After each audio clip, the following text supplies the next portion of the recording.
Hello friends, super magic રસોઈમાં મિત્રો હું આપણું સ્વાગત કરું છું।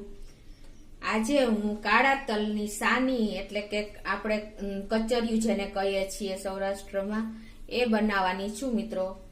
તો તમને મારો વિડીયો ગમે તો હજુ સુધી લાઈક ન કરી હોય તો લાઈક કરજો, શેર કરજો અને સબસ્ક્રાઇબ કરવાનું ભૂલતા નહીં। હવે એમાં મેં 1 કપ કાળા તલ લીધા છે, એની સામે મેં અડધો કપ આપણે દેશી ગોળ લીધો છે અને સૂકા મેવામાં કાજુ અને 1 ટેબલસ્પૂન 2 ટેબલસ્પૂન કાજુના કટકા છે, 2 ટેબલસ્પૂન બદામ છે અને 8 થી 9 ખજૂરની પેચી છે, પીપળી મૂળના ગંઠોડા 1 ટીસ્પૂન છે, 1 ટીસ્પૂન સૂંઠ છે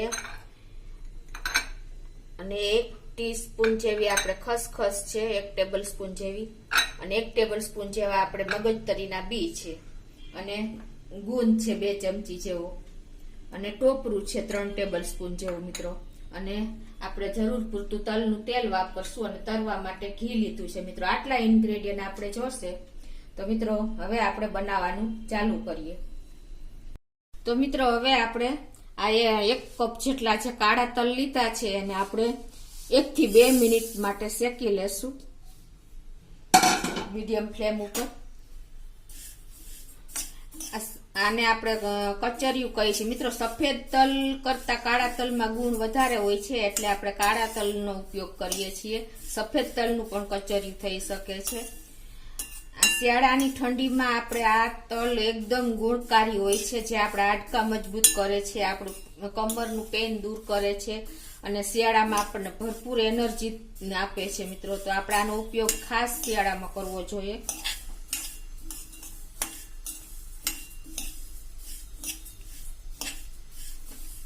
આ 1 થી 2 મિનિટ શેકવાનું કારણ એ છે કે મિત્રો જો તલમાં થોડોક ભેજ હોય ને તો ઉડી જાય અને એકદમ સરસ તલ ક્રન્ચી જેવા થઈ જાય।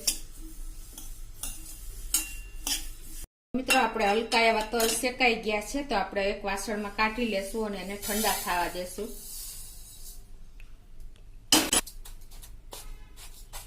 તો આ ઠંડા થાય છે ત્યાં આપણે હવે ગુંદ તરી લેશું। એક પેન મૂકીને આપણે એમાં મેં 2 ટેબલસ્પૂન જેવું ઘી મૂક્યું છે। હવે આ ઘી ગરમ થાય એટલે આપણે એમાં આજે 1.5 થી 2 ટેબલસ્પૂન ગુંદ લીધો છે એ આપણે સરખો એવો સાંતળી લેશું। તો હવે હું આ ગુંદ નાખી દઉં છું।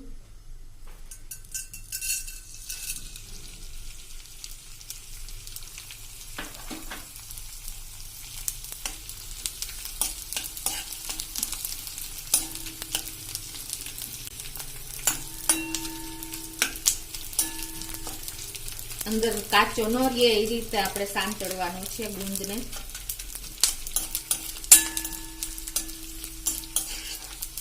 હવે આપણો ગુંદ સંતળાઈ ગયો છે અને કાઢી લેશું।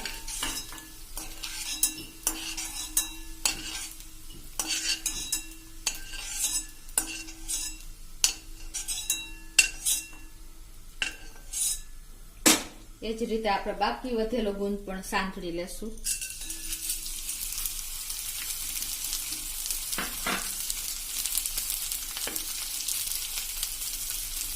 જો આ ગુંદ કાચો રહેશે ને તો મિત્રો તમારા દાંતમાં ચોટશે, એટલે તમે ખાસ એકદમ સ્લો ગેસ ઉપર સરસ સાંતળી લેજો કાચો ન રહે ત્યાં સુધી।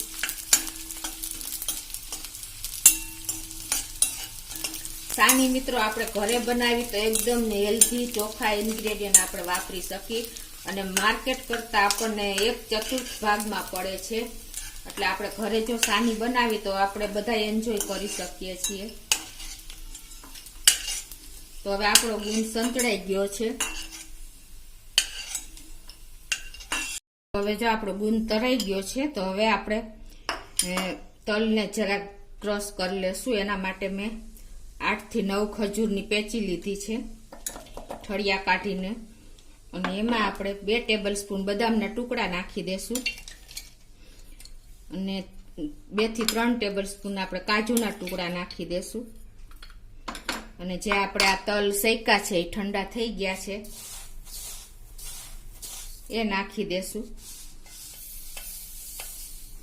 અને આને હવે આપણે 3 થી 4 વાર પલ્સ મોડ ઉપર મિત્રો ફેરવી લેશું જારને। 4 વાર જો આપણે પલ્સ મોડ ઉપર ફેરવું તો આ રીતનું એનું સ્ટ્રક્ચર થઈ ગયું છે. હવે એમાં આપણે અડધો કપ ગોળ નાખી દેશું. આ દેશી ગોળ છે.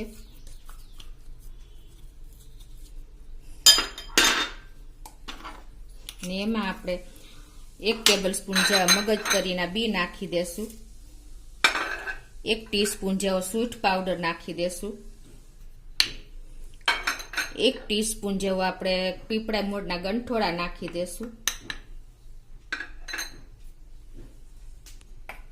અને 3 ટેબલ સ્પૂન આપણે નાળિયેરનું ખમણ નાખી દેશું. અને પાછું આપણે આને 3 થી 4 વાર પલ્સ મોડ ઉપર ફેરવી લેશું. પાછું મેં 3 થી 4 વખત પલ્સ મોડ ઉપર ફેરવી લીધું છે. મિક્સ ગ્રાઇન્ડર કરી લીધું છે. આ રીતે તમારે બહુ નથી ફેરવવાનું, નહીં તો તલનું તેલ એમાંથી છૂટું થઈ જશે. હવે એને આપણે એક બાઉલમાં કાઢી લેશું.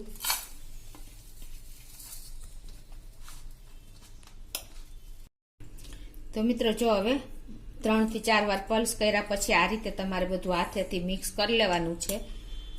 અને બહુ એકદમ આપણે મિક્સરમાં બહુ નથી, મેં તમને કીધું એમ ફેરવવાનું, નહીં તો એનું વધારે તેલ છૂટું પડી જશે તલનું. હવે આ બધું એકદમ સરસ આપણે હાથેથી મિક્સ કર્યા પછી આવી રીતે ગોળ બધા ઇન્ગ્રેડિયન્ટ એકદમ સરસ મિક્સ કરી લેવાના છે. હવે એમાં આપણે આ તળેલો ગુંદ નાખી દેશું.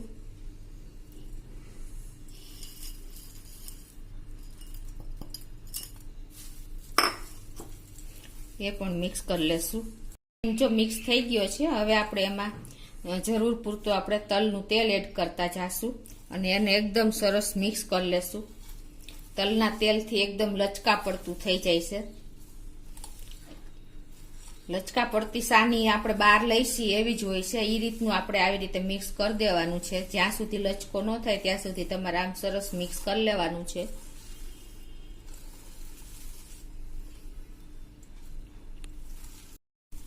તો મિત્રો જો આ કાળા તલનું તેલ મેં નાખ્યું છે, 4 થી 5 ટેબલ સ્પૂન નાખ્યું, એટલે આવો જો લચકો થઈ ગયો છે. હજી આપણે આને સરખું મિક્સ કરી લેશું.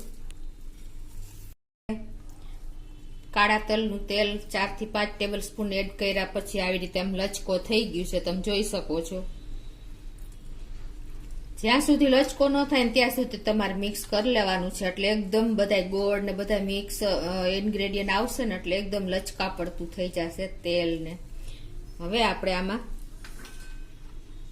1 ટેબલ સ્પૂન જેવા આપણે બદામના કટકા નાખી દેશું અને 1 ટેબલ સ્પૂન જેવા આપણે કાજુના કટકા નાખી દેશું. તો જો આપણે આ બધું મિક્સ સરસ કરી લીધું છે. હવે એમાં આપણે ઉપરથી ખસખસના 1 ટીસ્પૂન જેવા બીન્સ નાખી દેશું.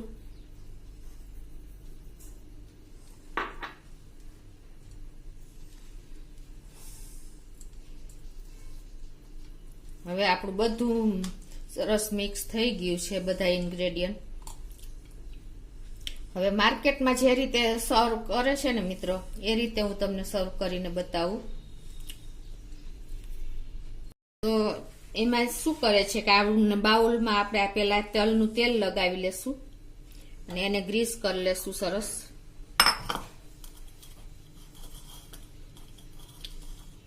અને હવે એમાં આપણે વચ્ચે એક ખજૂરની પેચી મૂકી દેશું.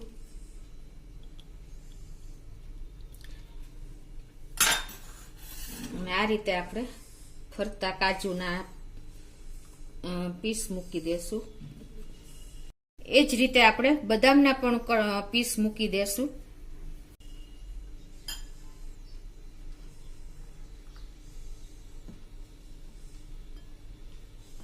મિત્રો આ કચરિયું આપણને બહાર જેટલું કોસ્ટલી પડે છે ને એટલું જ ઘરે આપણને ઈઝી પડે છે મિત્રો.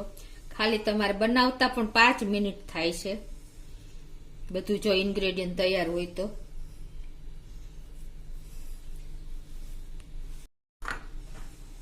હવે એમાં આપણે સેજ ટોપરાનું ખમણ સેજ સ્પ્રિંકલ કરી દેશું અને પોપી સીડ્સ એટલે કે ખસખસના બીન્સ આપણે થોડાક નાખી દેશું.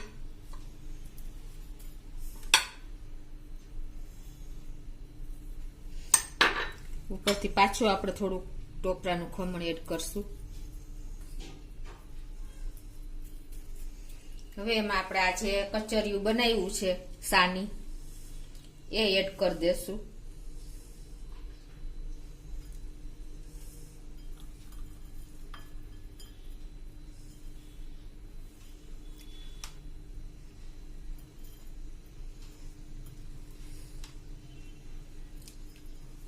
આ રીતે તમારે હળવે હાથે એને પ્રેસ કરી દેવાની છે એટલે એકદમ સરસ બધું મિક્સર દબાઈ જાય.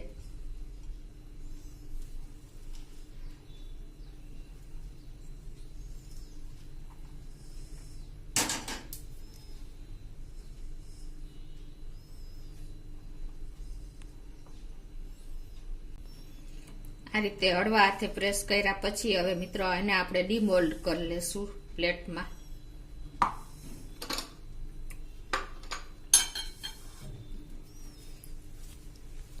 આપણે એને ડીમોલ્ડ કરી દેશું.